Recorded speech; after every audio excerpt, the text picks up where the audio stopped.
कई जीत बाकी है, कई हार बाकी है। कई जीत बाकी है, कई हार बाकी है। जिंदगी की कई शुरुआत बाकी है। ए मेरे प्यारे बच्चों, तू तो चला एक नई मंजिल की ओर। ये तो एक जीवन का पन्ना है, अभी तो जिंदगी की सारी किताब बाकी है। हेलो स्टूडेंट्स, आप सबका स्वागत है हमारे channel Shivam English classes Begusarai Bihar. Last class की वीडियो में मैंने आपको बताया था पास्ट टेंस तक एक्टिव से पैसिव बदलने के लिए, लेकिन आज हम बता रहे हैं कि फ्यूचर टेंस के एक्टिव से पैसिव कैसे बदलेंगे। सबसे पहले ये जानना है कि फ्यूचर टेंस कहते हैं किसको।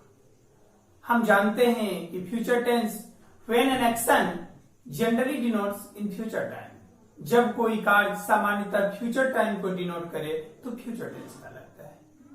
हम जानते हैं कि 4 types: simple future tense, future continuous tense, future perfect tense, future perfect continuous tense. Now we are going to discuss step by step. सबसे पहले हम जानते हैं कि सिंपल फ्यूचर टेंस का स्ट्रक्चर एक्टिव वॉइस में क्या होता है, फिर उसे एक्टिव से पैसिव में बदलना है। सबसे पहले यहां देखना है, देखिए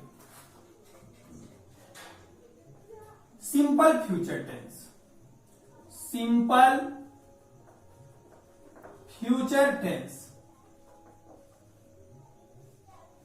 my dear student, we know that the structure of simple future tense in active form। हम जानते हैं कि सिंपल फ्यूचर टेंस का स्ट्रक्चर एक्टिव वॉइस में होता है सब्जेक्ट प्लस सैड या we plus V1 plus object. Here arise a question, यहां एक सवाल उठती है कि हम सेल का प्रयोग कहां करेंगे और विल का प्रयोग कहां करेंगे। नहीं, तो आपको जानना है कि आई और वी के साथ हम सेल का प्रयोग करेंगे और रेस्ट यानी जो शेष बच जाते हैं उसके साथ हम विल का प्रयोग। ये जनरली रूप से माइंड करना है, जनरली रूप से याद रखना है। और V1 का मतलब जान ही रहे हैं कि the best form of verb का पहला रूप। एक एग्जाम्पल लेते हैं, जैसे कि I shall receive the first prize. I shall receive the first prize. The first prize. My dear student, we can see that here these types of sentence related to an active form। हम यहां देख रहे हैं कि ये वाक्य active voice में है और हम जानते हैं कि when I change into active to passive, जब हम इसे एक्टिव से पैसिव में बदलेंगे तो इसको इस ढंग से बदलना है। सबसे पहले हम ये जानते हैं कि the structure of simple future tense in passive form, जब इसी का पैसिव में स्ट्रक्चर बदलेंगे, मतलब पैसिव में इसका स्ट्रक्चर बनाने के लिए इसका हो जाता है कि object is change into nominative case. Then executive verb. Executive verb that means shall या will. Then be. Then third form of verb is used after the be or at last by plus agent। My dear student, if you run according to this structure, अगर आप इस structure पर चलेंगे तो finally you will change into active to passive of simple future tense. अगर आप इस structure पर चलेंगे तो निश्चित रूप से एक्टिव से पैसिव बदल देंगे। जैसे करना क्या है, देखना है। Object is change into nominative case. Here the object the first prize. लिखेंगे कि the first prize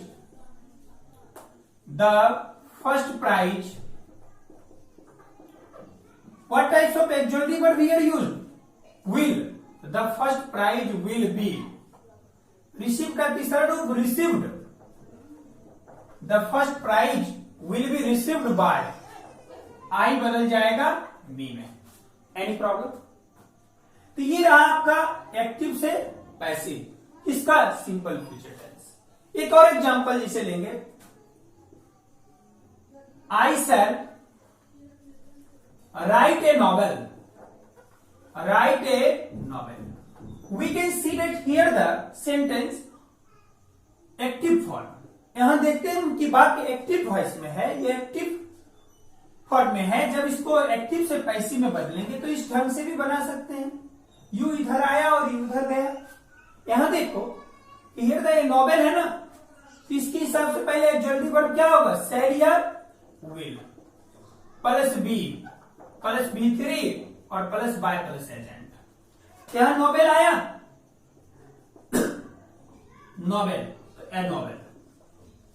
what types of exclusive verb, shall या विल, तो विल हो जाएगा a novel will, then be a novel will be, then write का तीसरा रूप क्या हो जाएगा, रिटन बाय, और आई बदल गया बी। तो आपने भी पढ़ा कि सिंपल फ्यूचर टेंस का एक्टिव से पैसिव हम कैसे बनाते हैं। इसके बाद एक चीज आपको जानना है कि जब फ्यूचर कंटिन्यूअस आप पढ़ेंगे तो ये शायद जाहिर सी बात है कि फ्यूचर कंटिन्यूअस या फ्यूचर परफेक्ट कंटिन्यूअस किसी भी कंपटीशन या किसी भी एग्जाम में ये नहीं आता है ना। तो अब सीखना है आपको फ्यूचर परफेक्ट टेंस। हम जानते हैं इसका स्ट्रक्चर हो जाता है फ्यूचर परफेक्ट टेंस का, क्या हो जाएगा, सब्जेक्ट प्लस शैल या will plus have plus V3 plus object, है ना। इसको हम इस तरह से लिखते हैं,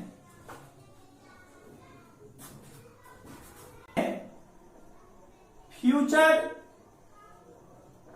परफेक्ट टेंस। परफेक्ट टेंस यहां देखना है, सबसे पहले यह जानना है कि फ्यूचर परफेक्ट टेंस का स्ट्रक्चर एक्टिव वॉइस में क्या हो जाएगा, सब्जेक्ट प्लस शैल या will plus have plus V3 plus object, है ना। जैसे बोलेंगे एक एग्जांपल कि you will have sold the house. My dear student, हम यहां देख रहे हैं कि ये स्ट्रक्चर और सेंटेंस ही एक्टिव वॉइस में है, किसका, फ्यूचर परफेक्ट टेंस का, है ना। जब इसको हम एक्टिव से पैसिव में बदलेंगे, we can see that here the sentence related to inactive form of future perfect tense, and now we are going to change into active to passive of future perfect tense. We know that the structure of future perfect tense in passive form हो जाएगा, object is changed into nominative case, then actuality verb, that means shall या will, तो shall या will हो जाएगा, then have plus been plus V3 plus by plus agent. तो क्या बन जाएगा, जैसे हम इसका जब पैसिव में बनाएंगे object is change into nominative case, here the object क्या हो जाएगा, द हाउस, तो लिखेंगे the house. Then what types of exclusive verb here apply, shall या विल, तो will, the house will have. एक साथ भी इसको बोल सकते हैं, the house will have then been. Then third form of verb तो ऑलरेडी सोल्ड है, तो the house will have been sold by, you बदल जाएगा you.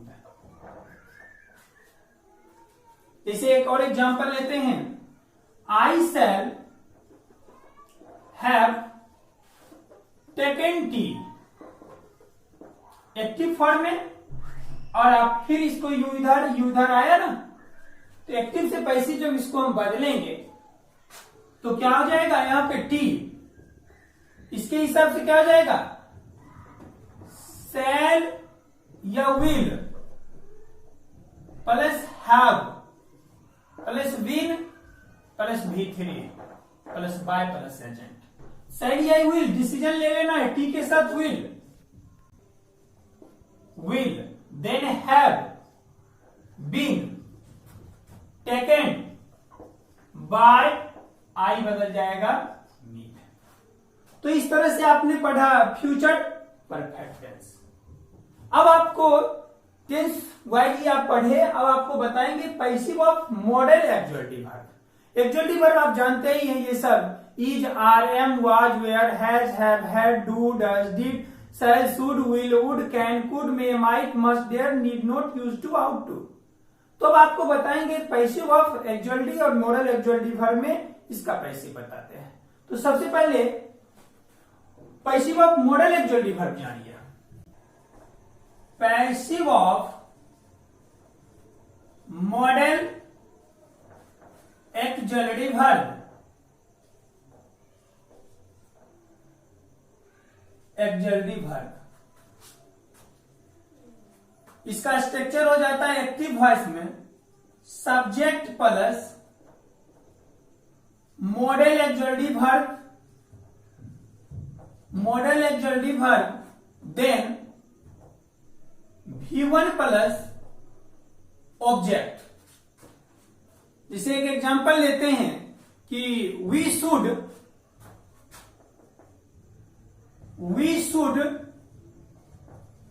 Read English, we should read English. ये देख रहे हैं कि ये आपका एक्टिव वॉइस में है और बदलना है आपको पैसिव में, चाहे कैन रहे, कुड रहे, शुड रहे, है ना, या माइट रहे, तो ये आपका एक्टिव वॉइस में है और बदलना है पैसिव में। तो इसको इस तरह के रूल में चलना है। सबसे पहले object is change into nominative case, then model actually verb, model actually verb, then be, then V3 और at last by plus agent. तो क्या हो जाएगा पैसिव फॉर्म इंग्लिश, इंग्लिश यहां लिखेंगे, model actually verb should already here available, तो English should, then B है ना, तो इंग्लिश शुड बी, रीड का तीसरा रूप read he, English should be read by, वही बदल जाएगा अस में। जैसे एक और एग्जांपल लेते हैं, I can write a novel, write a novel, we can see that here the sentence, here the example related to model actually verb in active form. And my dear student, now we are going to change into active to passive. थोड़ा गौर से आप लोग देखेंगे, है ना, board को देखना है, आई टू आई कांटेक्ट में रहना है। तो यहां पर ये आपका एक्टिव वॉइस में और इस तरह का सेंटेंस अक्सर एग्जाम में आता है, तो थोड़ा गौर से आप लोग समझिए मैं क्या बता रहा हूं। देखो कैन रहे, कुड रहे, शुड रहे, ये आपका मॉडल एक्चुअली वर्ब है ना, और जब इसको एक्टिव से पैसिव में बदलेंगे, सिंपल सी ये रूल सीधा देखना है। इसके हिसाब से पहले क्या हो जाएगा model actually verb, model actually verb, उसके बाद बी, उसके बाद बी के बाद V3 बाय प्लस एजेंट। देखो ये नॉवेल आया, ए नॉवेल, नॉवेल के साथ क्या हो जाएगा मॉडल जो है already can, a novel can, then be, a novel can be, the third form of verb write का तीसरा रूप रिटन बाय, आई बदल जाएगा मी में, है ना। इसके बाद अगर इससे भी सेटिस्फाइड नहीं है तो एक और एग्जांपल आपको लेके बताता हूं। क्या है एक्टिव वॉइस में कि the boy must clean the blackboard, blackboard।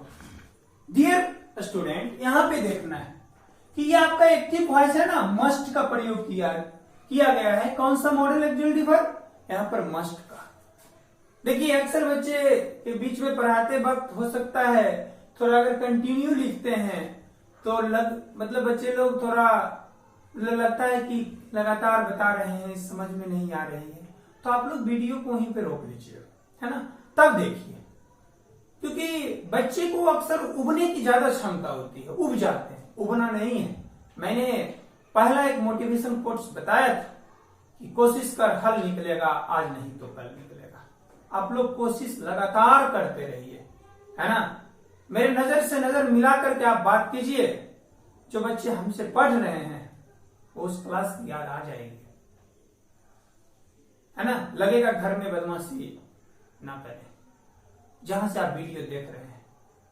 अगर वीडियो देखते समय खास करके अगर बच्चे अगर पेरेंट्स के समीप बैठ करके अगर देख रहे होंगे तो और बच्चे को डर रहना चाहिए, हमारे गार्जियन देख रहे हैं, हमारी एक्टिविटी को झांक रहे हैं, तो नहीं करना चाहिए।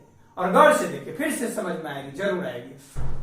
तो यहां पर एक्टिव से पैसिव में जब बदलेंगे तो यहां पर ऑब्जेक्ट क्या है? The black board. तो लिखेंगे the black board. The black board object is changing to nominative case, then model actual verb, तो मस्ट यहां पर ऑलरेडी है, तो द ब्लैक बोर्ड मस्ट। उसके बाद बी का प्रयोग, तो must be. The third form of verb, clean का तीसरा रूप, क्लीन्ड बाय द बॉय। आप लोग अब शायद बारीकी से समझ गए होंगे। अब आपको बताते हैं मॉडल एक्चुअल वर्ब, आप लोग समझे होंगे। अब आपको बताते हैं passive of imperative sentence. Passive of imperative sentence. Imperative sentence ये जो टॉपिक है वो बहुत ही इंपॉर्टेंट टॉपिक है। मॉडल एक्चुअल वर्ब या इंपेरेटिव सेंटेंस से, इसी से एग्जाम में ज्यादातर आता है। और इसको अगर आप बारीकी से समझ जाएंगे तो निश्चित रूप से किसी भी सेंटेंस को एक्टिव में अगर है तो आप पैसिव में जरूर बना लेंगे। देखिए, हम जानते हैं सबसे पहले यहां एक राइट क्वेश्चन होता है कि इंपेरेटिव सेंटेंस किसको कहते हैं। इंपेरेटिव सेंटेंस का जनरली है, इसका अगर हिंदी बारीकी से देखा जाए तो आदेश सूचक वाक्य होता है। क्या होता है? एक लाइन में जानिए कि आदेश सूचक वाक्य। और इसको डिफाइन हम इस तरह से कर सकते हैं कि ए सेंटेंस दैट डिनोट्स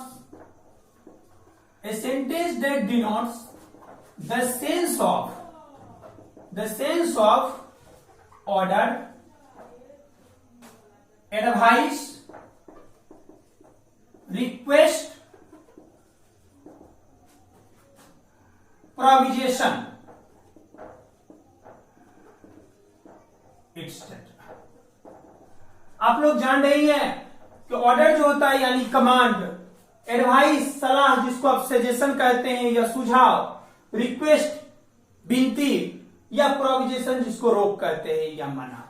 तो जिस सेंटेंस से आपको आदेश, ऑर्डर यानी आदेश, एडवाइस यानी सलाह, रिक्वेस्ट यानी विनती, या प्रोविजेशन जिसको आप कहते हैं रोक या मना है, इस तरह का वाक्य, इस तरह का सेंस में आए वाक्य अगर आए तो उसको सिंपल सी बात है, हम समझेंगे कि ये सेंटेंस आपका कौन सा है? Imperative sentence. Discuss step by step, एक एक करके डिस्कस करते हैं। सबसे पहले देखना है कि ऑर्डर, जैसे रहेगा आपका एक्टिव वॉइस में कि close the door, close the door. इसका पैसिव, दरवाजा बंद करो। इस सेंटेंस को देख करके जाहिर सी बात हो रही है कि यह आपका ऑर्डर वाली बात है ना। यहां पर दरवाजा बंद करो, क्या चीज हो रही है? एक लगता है कैसा कोई ऑर्डर दे रहे हैं। इसको जब हम पैसिव में बदलेंगे तो शुरू में लेट लिखेंगे, उसके बाद object is change into nominative case, then V3। क्या हो जाएगा? Let the door be close का तीसरा रूप क्या हो जाएगा? Closed. Let the door be close. लेकिन कभी कभी अगर ऑब्जेक्ट न रहे ऐसे कंडीशन में, जैसे रहेगा कि स्टैंड अप, खड़ा हो जाओ, ये भी तो एक ऑर्डर है। जैसे सिट डाउन, बैठ जाओ, ये भी तो एक ऑर्डर है। ऐसे कंडीशन में आप क्या करेंगे? ऐसे कंडीशन में आपको जब ऐसा बात रहेगा तो आपको करना है, एक्टिव वॉइस में रहेगा स्टैंड अप, और इसको हमें पैसिव में बदलना है तो आपको अपनी मर्जी से शुरू में लिखना है यू आर ऑर्डर्ड टू, उसके बाद जो है उसको लिख देंगे। तो क्या हो जाएगा? You are